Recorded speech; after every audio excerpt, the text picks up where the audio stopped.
കല്യാണത്തിനും അതുപോലെ എൻഗേജ്മെൻറ്റിനൊക്കെ നമ്മൾ ഡ്രസ്സ് വാങ്ങുമ്പോൾ നമ്മുടെ ഡ്രസ്സിന് താഴെ ഇടാനായിട്ട്, സ്കേർട്ടിനും ഫ്രോക്കിനൊക്കെ താഴെ ഇടാനായിട്ട് നമുക്ക് ഇങ്ങനൊരു സ്കേർട്ട് കിട്ടും. ഇത് നമ്മുടെ ആവശ്യം കഴിഞ്ഞിട്ട് ഇതിന് എന്ത് ചെയ്യുന്നറിയാണ്ട് വെറുതെ പൊടി പിടിച്ച് കിടക്കായിരിക്കും. വീട്ടിൽ ഡെക്കറേഷനായിട്ട് ഫോട്ടോസൊക്കെ നമുക്ക് ഹാങ് ചെയ്തിടാൻ പറ്റാവുന്ന രീതിയിലാണ് ഇതിപ്പോൾ ഉണ്ടാക്കാൻ പോകുന്നത് നമ്മൾ. തന്നെ നമുക്ക് ഇതിലുണ്ടാവുന്ന നെറ്റ് ഉണ്ടല്ലോ, നമ്മുടെ സ്കേർട്ട്, അത് കട്ട് ചെയ്ത് കളയാം. നമുക്ക് ആ റൗണ്ട്, ആ റിങ് മാത്രമേ ആവശ്യമുള്ളൂ.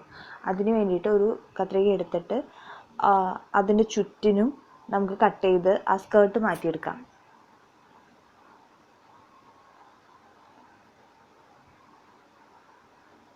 ഇപ്പം നമ്മുടെ കയ്യിൽ ഇങ്ങനെ ഈ സ്കേർട്ട് ഇല്ലെങ്കിൽ നമുക്ക് ഇതുപോലൊരു കമ്പി എടുത്തിട്ട് ആ കമ്പി വെച്ചിട്ട് ഇങ്ങനെ വളച്ചിട്ട് വേണമെങ്കിലും ഈ റിങ് ഉണ്ടാക്കിയെടുക്കാം.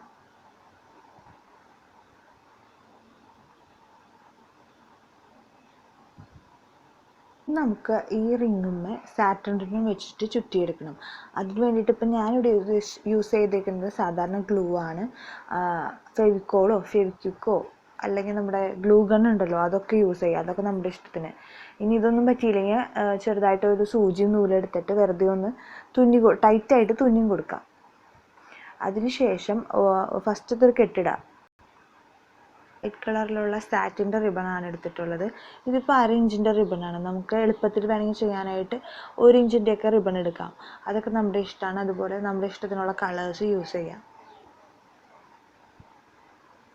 നമ്മൾ ഇത് ചുറ്റി കൊടുക്കുന്നതിൻ്റെ ഇടയിൽ ഇടയ്ക്ക് ഒന്ന് പശ വെച്ചിട്ട് ഒന്ന് അപ്ലൈ ചെയ്ത് കൊടുക്കുകയാണെങ്കിൽ കുറച്ച് ടൈറ്റായിട്ടിരിക്കും. അതുപോലെ സൂചി വെച്ചിട്ട് തുന്നി കൊടുക്കാം. കവർ ചെയ്തതിന് ശേഷം നമുക്കിതിൻ്റെ ഡെക്കറേറ്റ് ചെയ്യാം. ഡെക്കറേറ്റ് ചെയ്യാനായിട്ട് ഞാൻ യൂസ് ചെയ്തിരിക്കുന്നത് നമ്മൾ ബ്രൈഡൽ ബൊക്കേക്കൊക്കെ യൂസ് ചെയ്യുന്നില്ലേ, ഡ്രൈ ഫ്ലവേഴ്സിന്, അതിൻ്റെ ഡ്രൈ ലീവ്സും ഫ്ലവേഴ്സാണ് യൂസ് ചെയ്തിട്ടുള്ളത്. നമുക്ക് എങ്ങനെ വേണമെങ്കിലും ചെയ്യാം.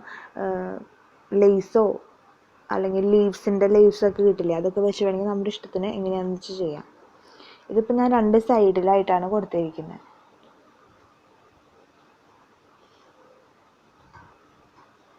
ഇങ്ങനത്തെ ഫ്ലവേഴ്സൊക്കെ വെച്ച് ചെയ്യുമ്പോഴുള്ള ഗുണം എളുപ്പം എന്ന് വെച്ചിട്ടുണ്ടെങ്കിൽ അതുമ്പോൾ തന്നെ ആ കമ്പി ഉണ്ടാവും, അത് വെച്ചിട്ട് ചുറ്റി കൊടുത്തിട്ട് ആ റിങ്ങുമ്പോൾ ചുറ്റി കൊടുക്കുകയാണെങ്കിൽ പിന്നെ നമുക്ക് വേറെ ഒന്നും ചെയ്യാനില്ല. അല്ല നമ്മുടെ കയ്യിൽ ഇങ്ങനത്തെ ഇല്ല എന്ന് വെച്ചിട്ടുണ്ടെങ്കിൽ, ഈ കമ്പിയുള്ള ഫ്ലവർ അല്ലെങ്കിൽ ബ്ലൂ കണ്ട് യൂസ് ചെയ്യുക. അല്ലെങ്കിൽ എന്തെങ്കിലും ഫെവിസ്റ്റിക്കോ അതുപോലെ നല്ല വല്ല പശ ഉപയോഗിച്ചിട്ട് നമുക്ക് ഒട്ടിച്ചു കൊടുക്കാം. അല്ലെങ്കിൽ നമുക്ക് സൂചി നൂല് ഉപയോഗിച്ചിട്ടൊന്ന് തുന്നി കൊടുക്കാം.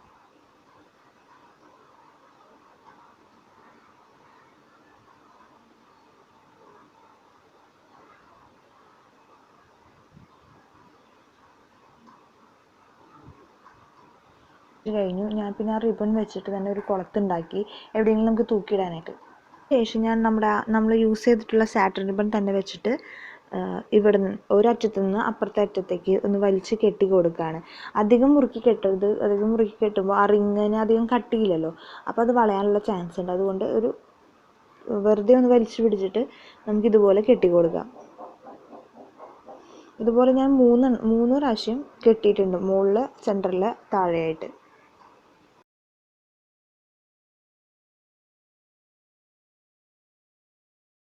ഞാനിപ്പോൾ ഇവിടെ സാറ്റിൻ റിബൺ യൂസ് ചെയ്തതിന് പകരം വേണമെങ്കിൽ നമുക്ക് വൂളൻ ത്രെഡോ അതുപോലെ ട്രാൻസ്പെറൻ്റ് ആയിട്ടുള്ള നൂലോ അങ്ങനെ എന്ത് വേണമെങ്കിലും യൂസ് ചെയ്യാം.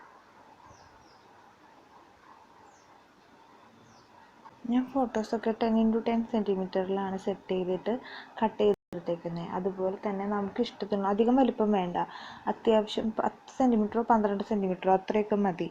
അങ്ങനെ സെറ്റ് ചെയ്തിട്ട് നമുക്ക് കട്ട് ചെയ്തെടുക്കാം. ഇപ്പോൾ നമുക്ക് ഫോട്ടോസൊക്കെ വെക്കാനുള്ള റിബൺ കൊണ്ട് കെട്ടിയിട്ടുള്ളത് ചെയ്ത് കഴിഞ്ഞിട്ടുണ്ട്.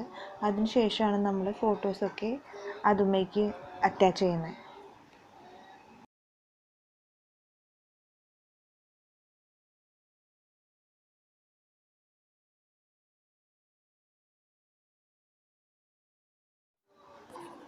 ഞാൻ നേരത്തെ പറഞ്ഞല്ലോ 3 ലൈൻസാണ് ഞാൻ കൊടുത്തിട്ടുള്ളതെന്ന്.